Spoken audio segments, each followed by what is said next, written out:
We are into the third, I think, if I remember correctly, the third part of our study on the book of Isaiah. And we have done up to chapter 5, and now we are going to look at chapter 6, 7, and 8, if possible. I thought that we will be able to do chapter 6 to 12, but later I gave up my idea because I thought it is too ambitious and it will require a lot of rushing through these chapters.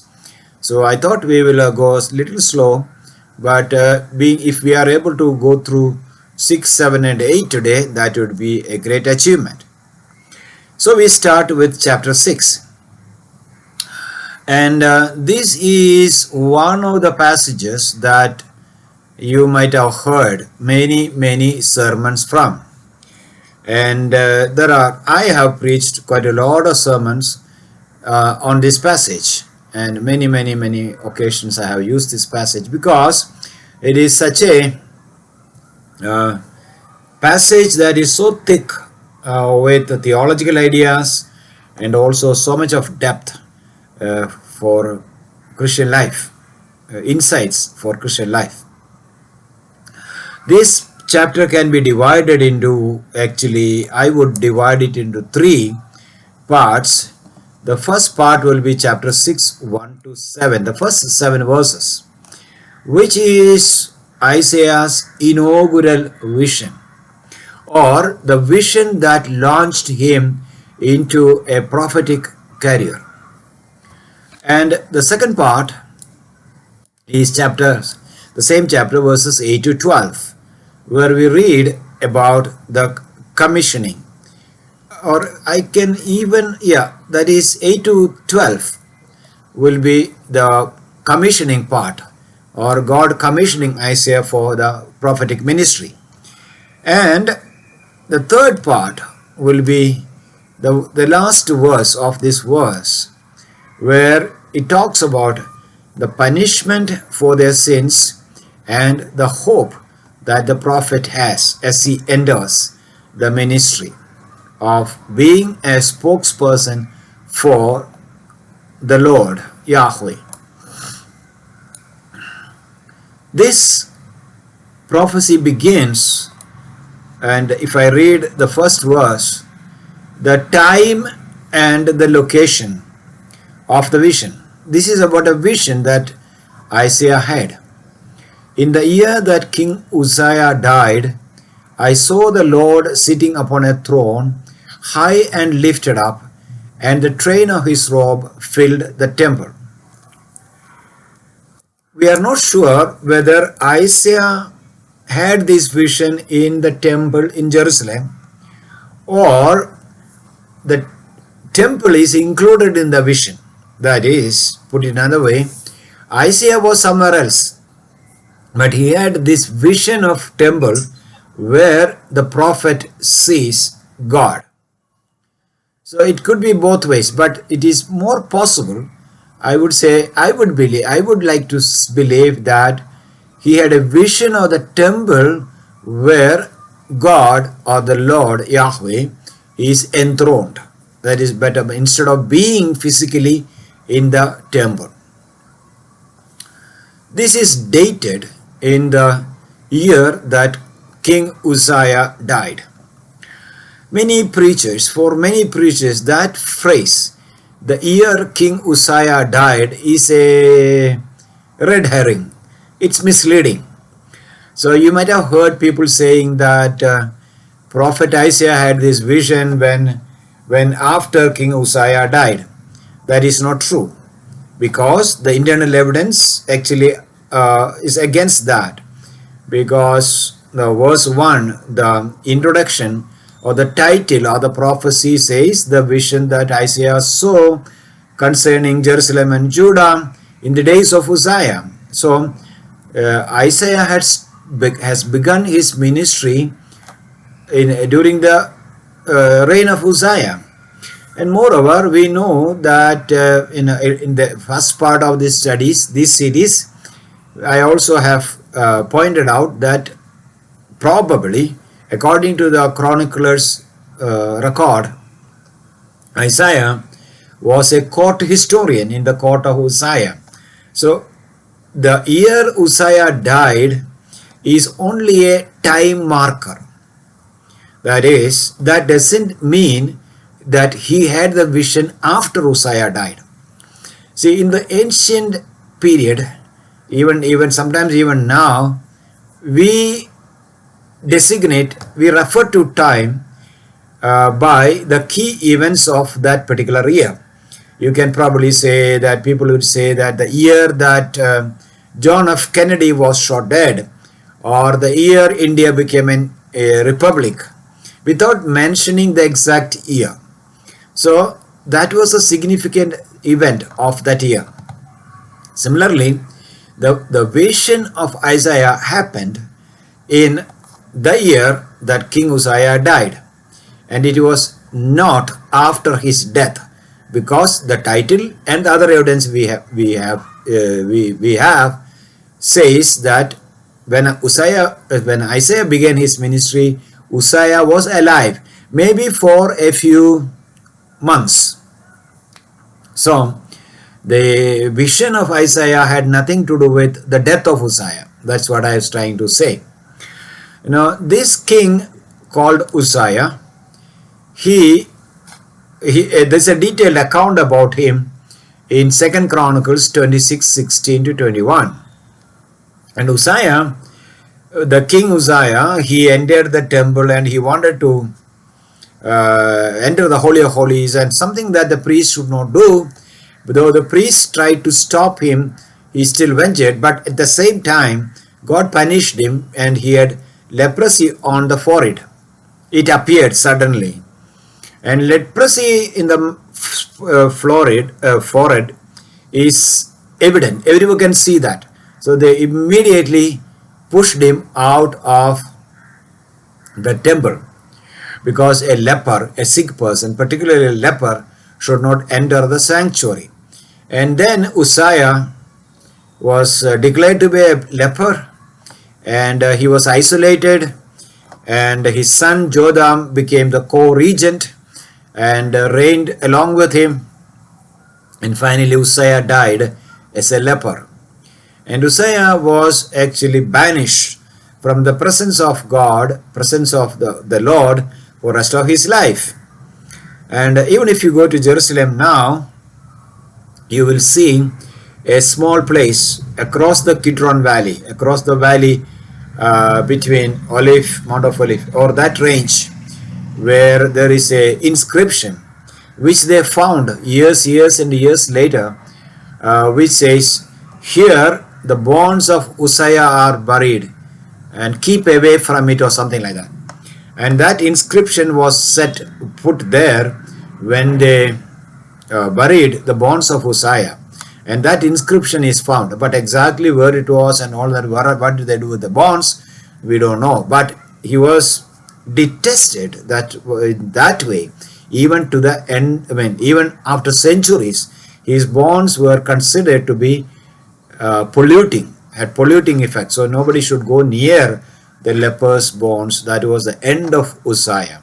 However, the reign of Uzziah was a prosperous year, a prosperous reign for the people of Israel, the people of Judah. Now, this is why I would like to call this as the inaugural vision, or the vision that inaugurated the ministry of Isaiah. Isaiah begins his ministry with this vision. Now, there is another red herring here, because you might have heard some preachers preach that Isaiah prophesied chapters 1 to 5, then he had a vision in chapter 6. But if you are with me in the Bible study so far, we have found that chapters 1 to 5 is none of the prophecies are given in the chronological order. So chapters 1 to 5 is basically a summary or an assortment of various prophecies that Isaiah made during his whole period of his ministry. So we don't take it chronologically. 1 to 5 is a series of prophecies that Isaiah made at a later period, and then he talks about the vision that launched him into the ministry. So his ministry begins in chapter 6 with a vision, but the prophecies are given in 1 to 5, which is a sort of an assortment of various oracles which cannot be completely dated. In this vision, Isaiah saw a majestic view of Yahweh, the Lord, sitting on a throne which is high and lifted up, a lofty throne. And then he saw the seraphs, or seraphim is the plural of the singular seraph. The seraphim, so I'll continue to use the word seraphim as plural instead of saying seraphs, which is a wrong use. Now, he saw seraphs. We don't know how many were there, but there may be probably so many of them, and they were standing beside the Lord who was seated on the throne, and they were singing holy, holy, holy, and about the Lord. And each of them had 6 wings.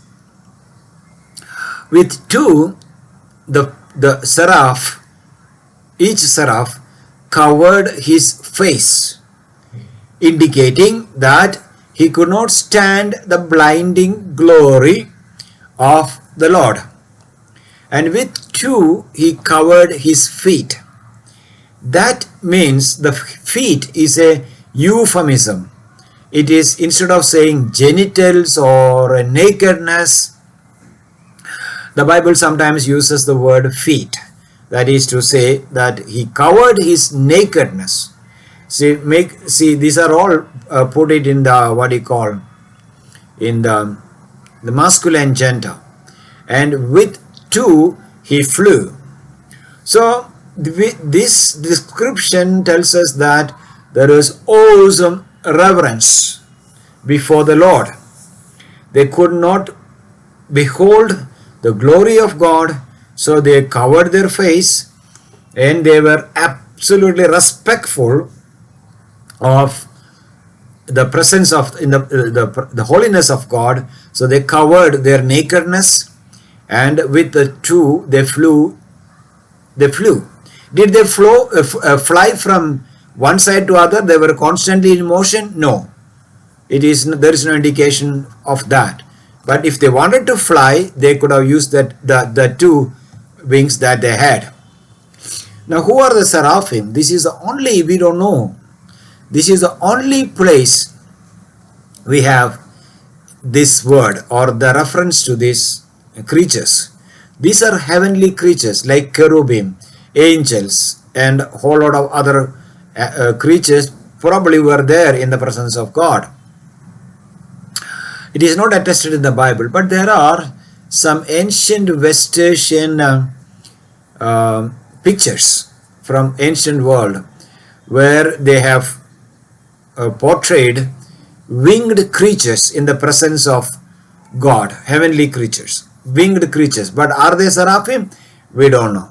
We are not sure. But it could, if you would like to imagine, visualize, I would say, if you'd like to visualize seraphim, they would have looked like flying serpents with wings, or like fireballs. That's possible because the word saraph actually connotes burning. That is why the serpents are also, the word for serpents also have come from this root, seraph. That means, so probably these are flying serpents, or they were fireballs because they have covered their face and their feet and all that. So they probably look like fireballs. It's up to you to visualize it. There is nothing. So what he saw is the train of his robes filled the temple. That means the the Lord is lifted up high, and it suggests that the Lord is not contained in the temple, or the temple could not contain him. He is sitting on a high and lofty throne, and the whole temple, though it's a big huge building that Solomon built,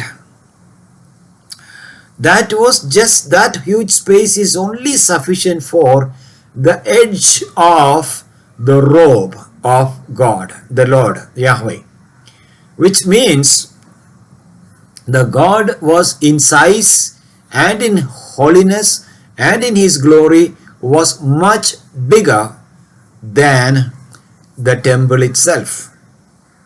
I'll come back to that in a moment. And then he also heard, or saw and heard, the Seraphim calling out to each other, saying, Holy, holy, holy is the Lord of hosts. The whole earth is full of his glory. Chapter 6 verse 3. Now, here is another misleading verse by popular interpreters, or misled many people.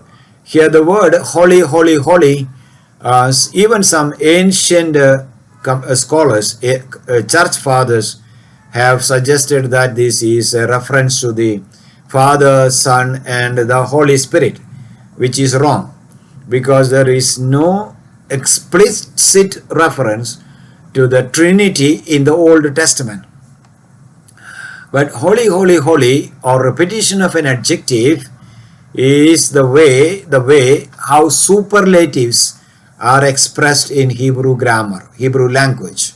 So if you say holy and you add two more holies or one more holy, or if you repeat that adjective, that it is another way of saying the God, the Lord of hosts, is most holy, incomparably holy, the holiest of all.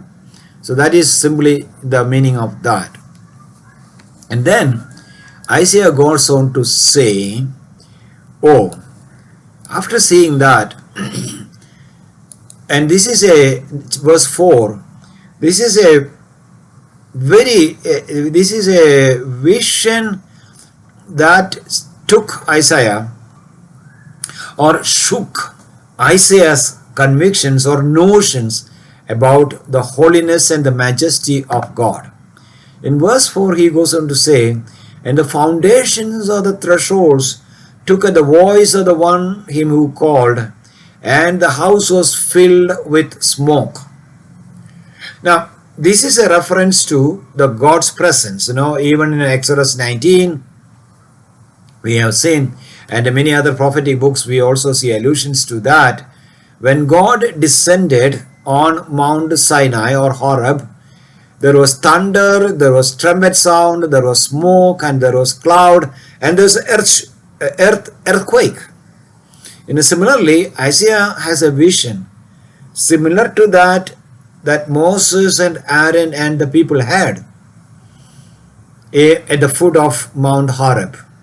So God has come down from heaven to the temple and has appeared to him. And when he saw this theophany, or the appearance of God, and the chanting of the fiery creatures, heavenly creatures, who chanted, Holy, holy, holy, holy is the Lord of hosts, he had a terrific sense of sins. So in verse 5 he says, and I said, woe is me, woe's me, I am lost, for I am a man of unclean lips, and I dwell in the midst of people of unclean lips, for my eyes have seen the King, the Lord of hosts. So the first thing is his sinfulness.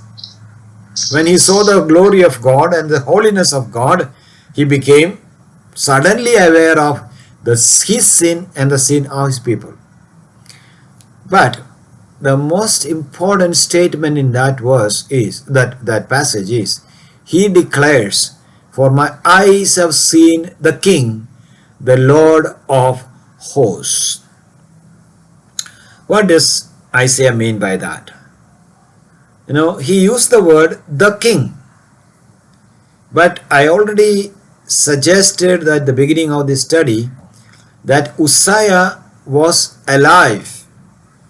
Uzziah was the king, and Jotham was the co-regent, or was the regent. His son was the regent. But in all sense, Uzziah is the king, or let us say Jotham is the king, or let us say that means that there is a king in Judah. So what does Isaiah mean by this? He calls the Lord the king. Yahweh is the king. It is a very subversive statement. It usurps the authority of the earthly king. It undermines the authority of the earthly king who sits on the throne of Judah in Jerusalem. And he says, the real king is not you, not the ruler, the monarch in the capital of Jerusalem. The real king is the Lord of hosts. So that is why this is called, this is something usurps. And now why I am elaborating on that is that this is a theme that flows through the entire Bible, entire book of Isaiah, that the king of the world is the Lord of hosts. And that actually controls the message of Isaiah throughout, because he decides, he is in charge of the history, he is in charge of foreign policy, he controls the nations. So that is the vision that Isaiah received, that God is the king. And I would say, since there is no word for emperor in Hebrew language, they use the word king to denote emperors as well.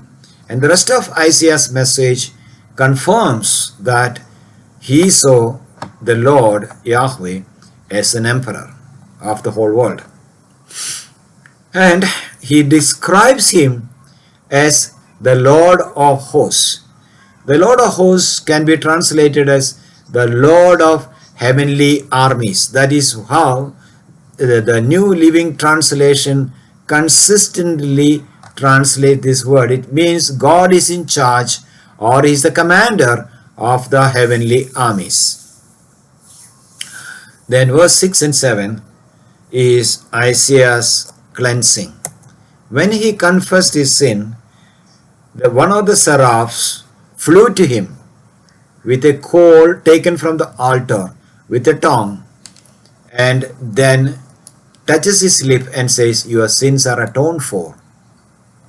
Now, this sanctification leads to the second part of this chapter, that is chapter verses 8 to 12, where this man who has seen the glory, the majesty of the Lord, has understood that the God is the most holiest, and in his presence no man can justify himself, no human being can justify himself or consider himself righteous or holy, but leads to confession, and that confession leads to his cleansing.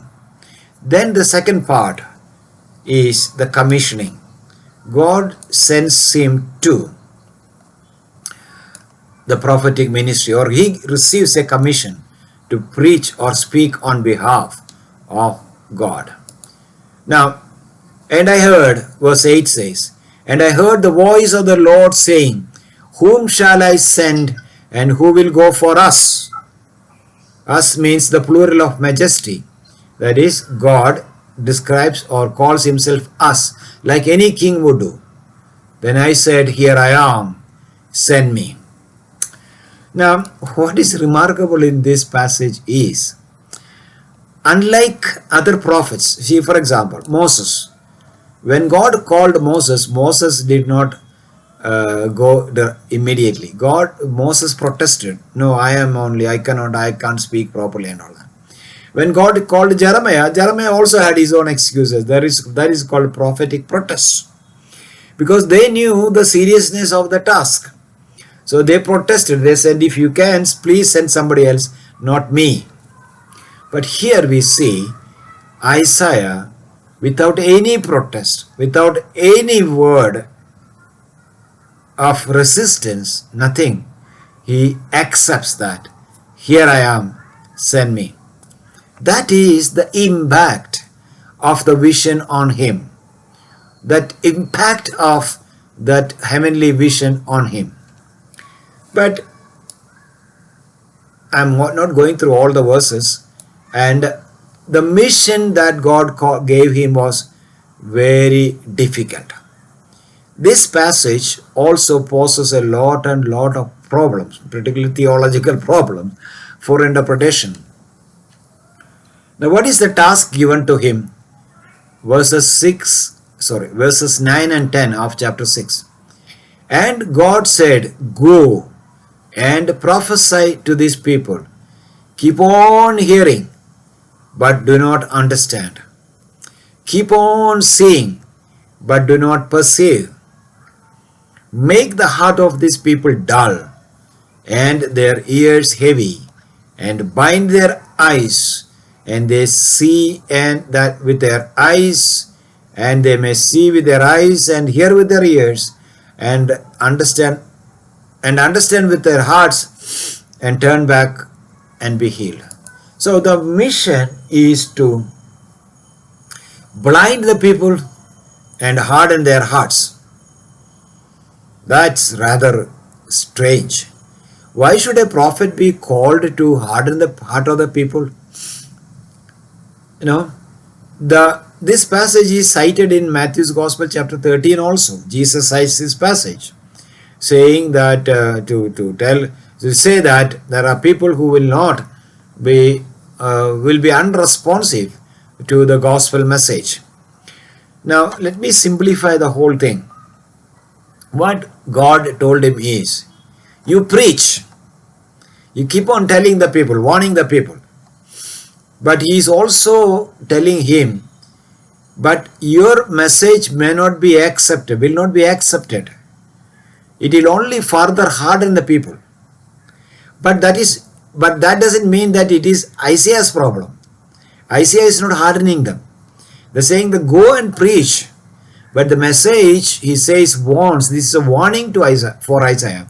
This is a warning saying that don't expect immediate positive results. Your message will be rejected. Your message will be hardening the people's heart. So you have to go not expecting a great success. No. The task ahead is very difficult. That task is, as they hear your word, they will further harden. You have to preach in that to the hardened hearts, or hearts that get hardened every time. Now, when we go through the rest of the book of Isaiah, we will see that in the very next chapter also, chapter 7. Ahaz was not willing to yield. He was unresponsive. His heart got hardened. Hezekiah also had his share of hardened heart, though it was softened later. So this is the prophetic task. No preacher, no prophet should preach in such a way that he will be able to win all those who sit in that hall in his meeting. There are some people who will walk away with, but as you look at the rest of the book, you will see that there is a remnant for whom God gives hope, blessings. We saw that in chapter 5. They will be destroyed. A group will be destroyed, but a group will also be saved. Now, how long you should preach? That is the concern of verses 11 to 3. Until the devastation happens, until God judges his people, you should keep on preaching, so that God want to give them. That verses 11 to 12. You keep on preaching. Though people don't turn to God, though you don't see results of repentance and confession and repentance, you keep on preaching. That is the commissioning. I'm trying to simplify the whole thing.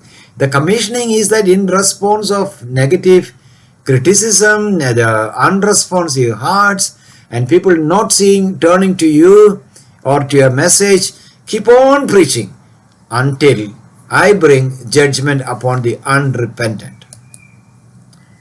But the chapter ends with a hope. The hope is, though, please don't understand that God is planning to destroy them completely. No. God also has a future. And verse 13 ends with that hope. That's the third section, I would say. And though a tenth remain in it, it will be burnt again. That is destruction. Like a terebinth or an oak, whose stump remains when it is felled. So here you have a rather beautiful metaphor of a tree that will be felled. It will be cut down and it will be burnt. But even after that burning, the stem that remains, there will be a stump. A new shoot will come out. And God says, that holy seed is its stump. Though the tree will be felled and burned to ashes, God says, from that tree, the stump of the tree, there will be a new shoot coming. The stump is a new beginning, or the stump has a new beginning. Now we will see more on this stump. This is a fascinating prophecy, because this is picked up by many writers of the Bible, in the Bible, and also extra biblical sources including apocryphal books and also Qumran documents as well. So this is the first chapter, the vision that launched Isiah to his ministry. Okay, now we move on to the next chapter. From this next chapter to the end of chapter 9 is talking about two things. We'll not be able to move to chapter 9 today. We could have, but I don't think the time will permit us to go there. So chapter 7 and chapter 9 talks about two things. One, on the negative side, the Assyrian crisis. How the kingdom of Assyria, the empire of Assyria, is going to devastate Israel, the Judah. And the second is about hope. The positive side, the rule of the Messiah. How the Messiah is going to rule and give them hope. So let's move on to chapter 7 now. Chapter 7 is about, chapter 7, 1 to 9, I would deal first, is about the encounter with Isaiah's encounter with the king, who was ruling that time, reigning king, King Ahaz, who is the grandson of Uzziah. This takes place in the year 735, verse 1 of chapter 7. In the days of Ahaz the son of Jotham, son of Uzziah, king of Judah, and then it talks about the historical challenge or problem. This happened in 735 BC. In the history books, you will read this. It is called the Syro-Ephraimite War or debacle. That is, Aram or Syria and Israel, the northern kingdom, made an alliance and tried to attack Judah while Ahaz was ruling. So that is why it is called Syro-Ephraimite debacle or Syro-Ephraimite crisis and all that. And this account is also found in 2 Kings, a little more detailed. All the details don't agree. 2 Kings 15, chapter 15, verses 29 to 37, and also 2 Chronicles, chapter 28, verses 1 to 19. Now, what was the problem? The problem is their plan was, it seems, these are all guesswork.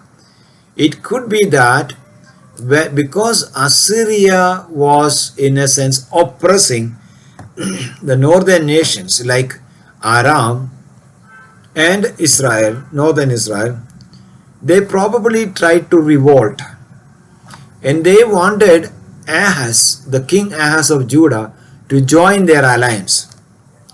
King Ahaz did not join. So they tried to attack Ahaz and to replace him with another person called son of Tabil. That is meant to usurp the Davidic dynasty. Chapter 7 verse 2 reads, when the house of David was told, Syria is in league with Ephraim, and the heart of Ahaz and the heart of his people shook, as the trees of the forest shake in the wind, shake before the wind. Now, house of David simply means the Davidic dynasty. That means not only Ahaz, but his wife or wives and his princess and the cabinet, they all shook because they are trying to kill, or they are going to annihilate the Davidic dynasty. And so this is against the promises of God. God who promised David in 2 Samuel chapter 7, 8 to 17 that his dynasty will be forever. So Isaiah is commissioned to go to Ahaz, and Ahaz had come to a place called the Upper Pool. Upper Pool is a large pool where water was collected. It's a reservoir where water was collected for the use of the palace or the court or the Jerusalem city. And it was during rainy season, so water level is very important for them. Now, the upper pool was later known as the Bethesda pool, Pool, in the time of Jesus. And it is still, you can see that even it is still there, the remains of it with some water here and there. The Romans actually expanded it. So if you go there in Jerusalem, you can see it for, I think you just pay 5 shekels or something for a ticket. It is a Catholic church now. I mean, this is in the compound of a Catholic church now. So Isaiah was told to take his son with him. And his son has a symbolic name like Hosea's children had. One of these child is called Shear-Jashub. So verse 7:3. And the Lord said to Isaiah, go out to meet Ahaz, you and Shear-Jashub, your son, at the end of the conduit of the upper pool on the highway to the washer's field. Anyway, that's not but he said, take your son Shear-Jashub. Now the prophetic, this is a cryptic word, or it is symbolic. The child's name carried a meaning or a prophetic message. The message of, or the meaning of this word Shear-Jashub could be different meaning. It could be translated as the remnant shall return. The remnant shall return. But what remnant? So it could be interpreted as a fulfillment, to have a fulfillment in the immediate future. It can mean that though the armies of northern Israel and Aram will attack you, only a few soldiers will be left to go back home to report that they were defeated in the battle. So it's a word of assurance. If you understand this word, the remnant shall return, it can mean that, it could mean in the immediate future, that is, if the battle happens, Ahaz doesn't have to be afraid of anything, because God will work for him in such a way, defend him in such a way, that only a minority will be left of the enemy will be left, soldiers will be left to return to home to tell their people in the homelands, that they are defeated, the majority are devastated or killed in the battle. So that is a word of hope for immediate future. That is assurance now. So don't be afraid. The outcome is defeat for the enemy, victory for you. But sometimes this is also taken as having a long-term fulfillment, or a distant fulfillment, I should say. That is, the people of Israel will return after the devastation, after the punishment, after the judgment. When they go to exile, a few will come back. That is also possible. But the question is, why Ahaz should be told now something that would only happen 200 plus years later? So probably this is a word of hope for Ahaz, that don't be afraid, that the war will be a defeat for them.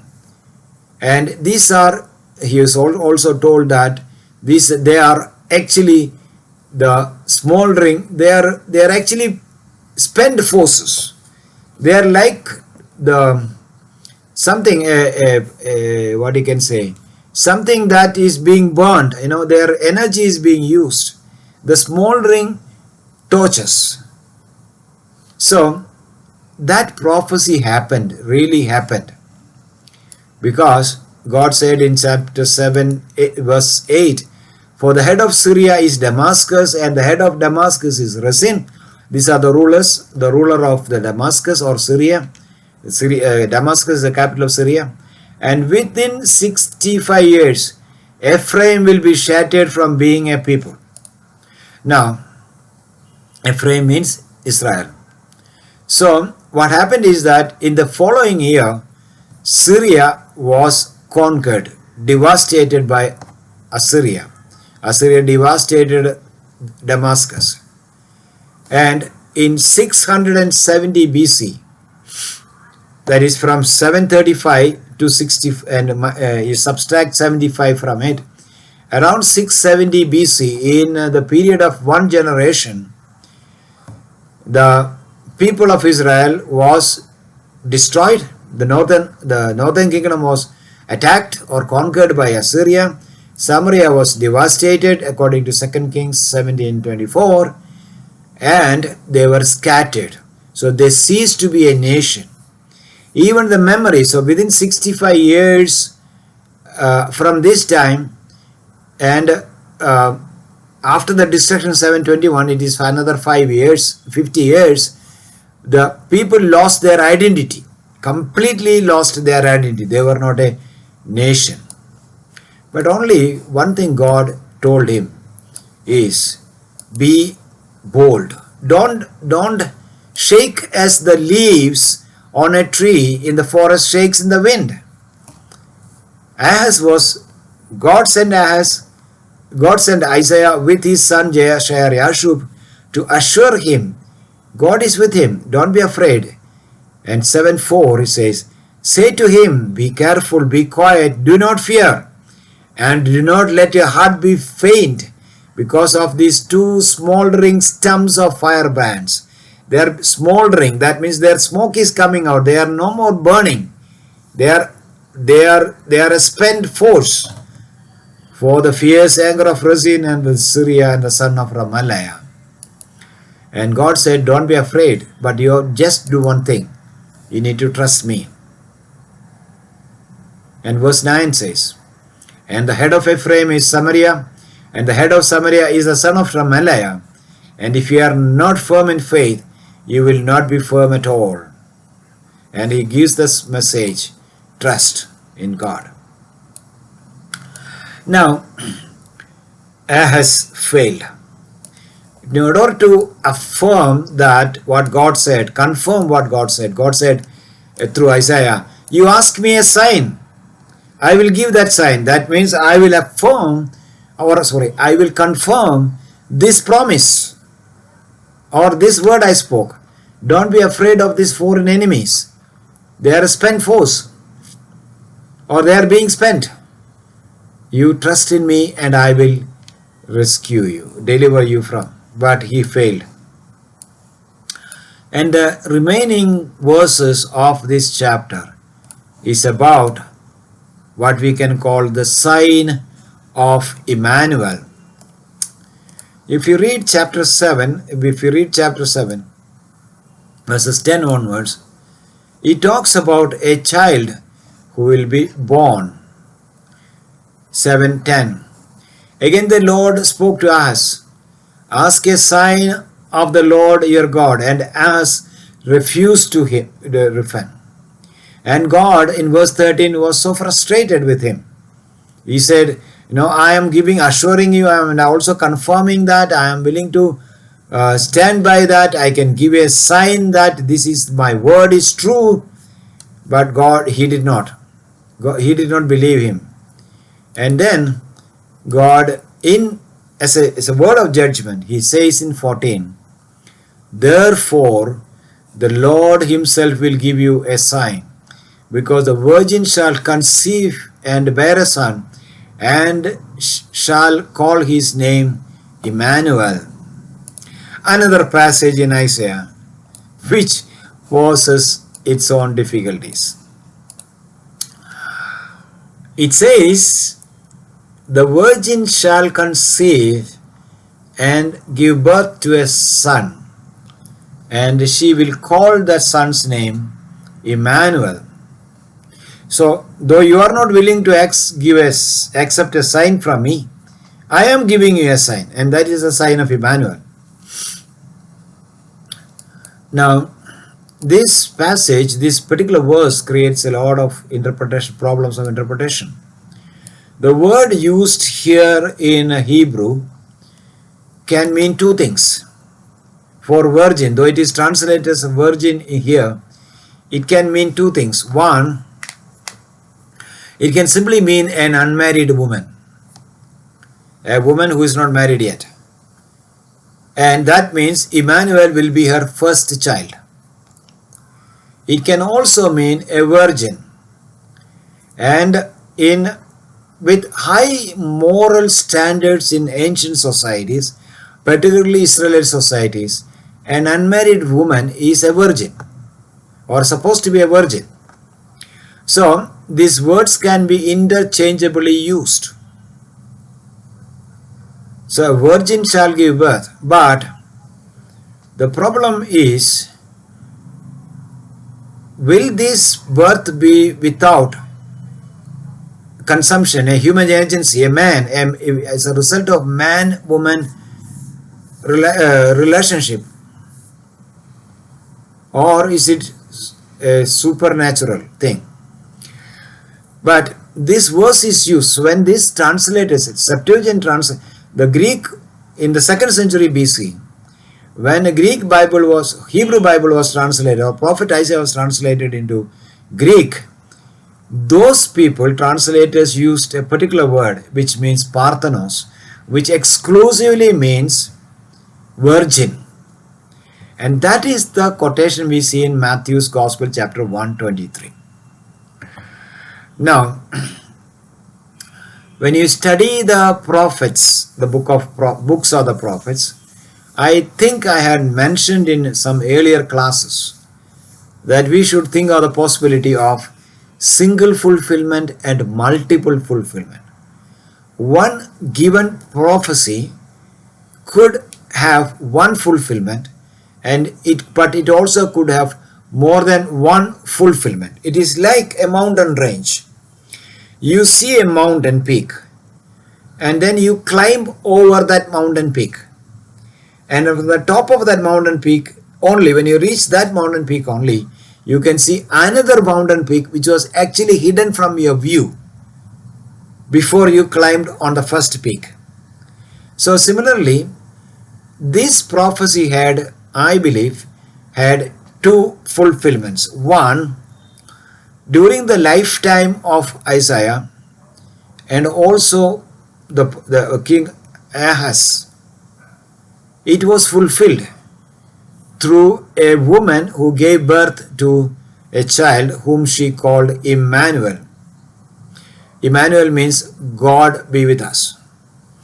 But the force of the prophecy is not in that fulfillment.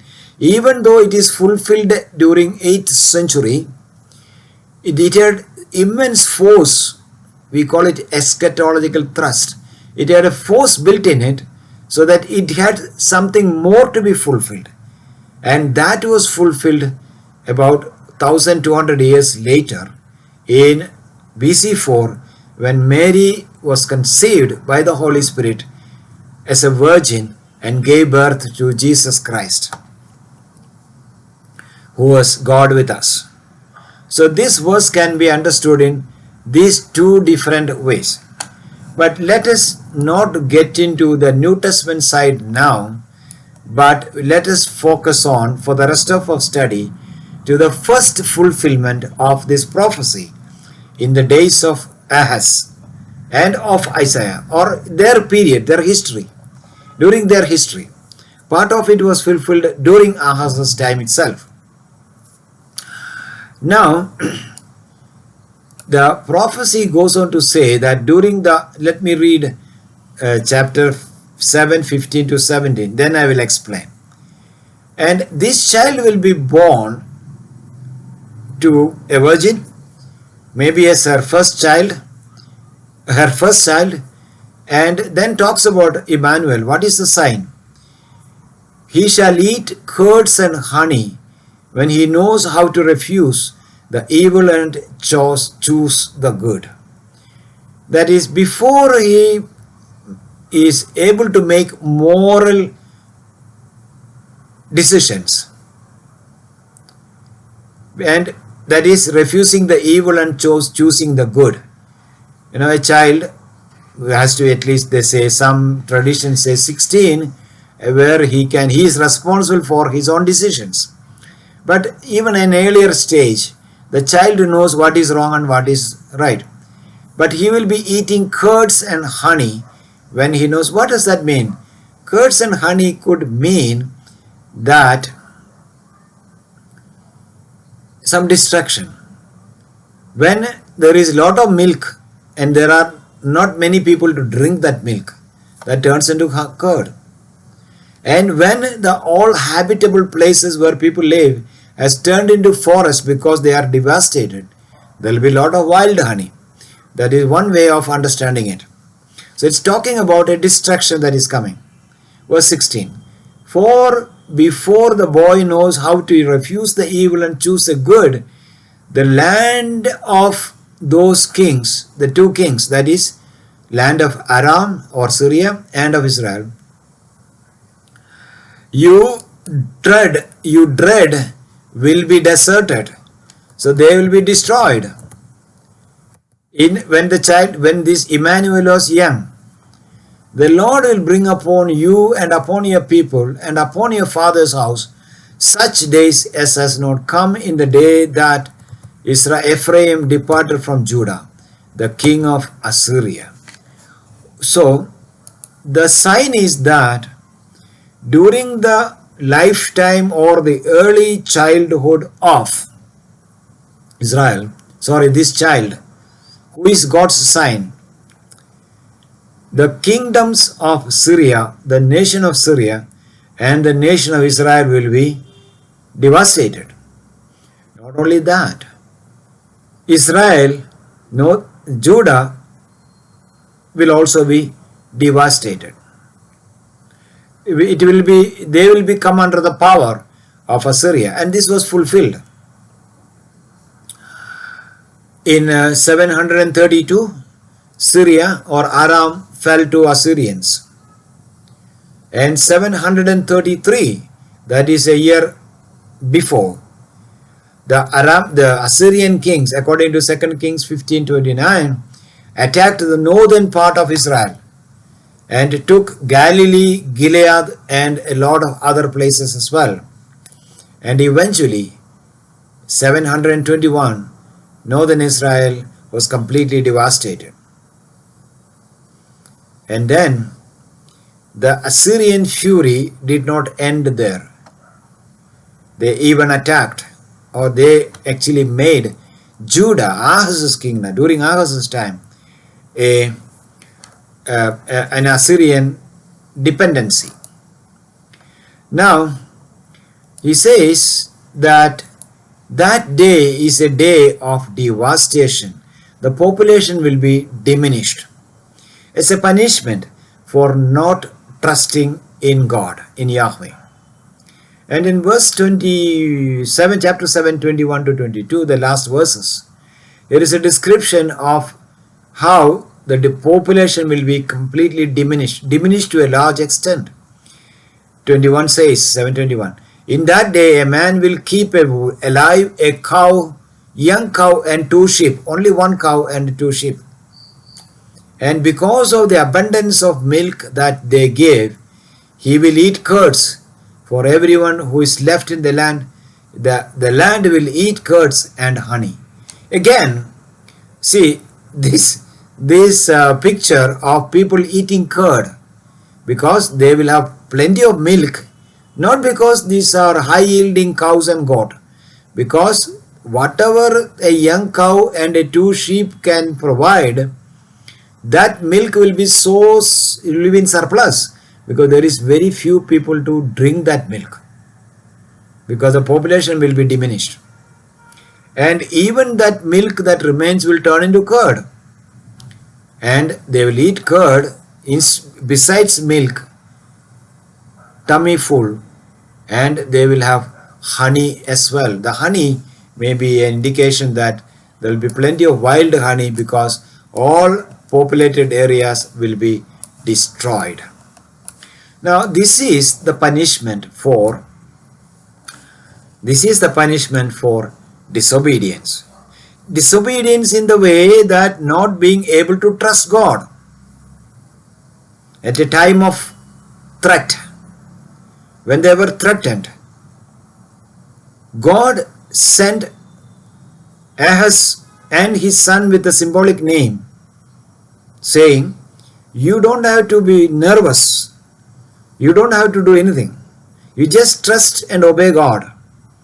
God will be your fortress. And Ahaz refused. Then God warned him during the lifetime, the boyhood of Emmanuel, the son born to the virgin. During his own time, you will see your enemies being destroyed. God assured him, your enemies will be the smoldering fire, the torches, fire sticks, smoldering sticks, smoking sticks. They will be devastated. God's assurance. And then still he did not believe God.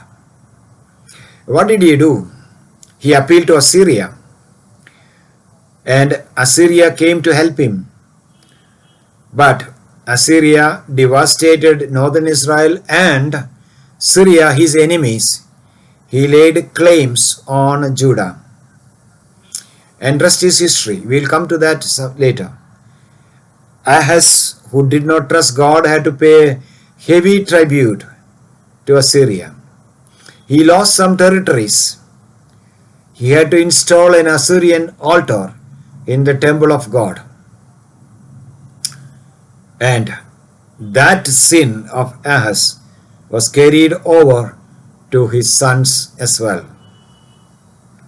And finally, they were devastated, but this time by Babylonians later, a century later. Now, this is God's punishment for not being able to trust. See, look at God's initiative. God goes to sends Isiah to give him confidence, assure, but Ahaz failed.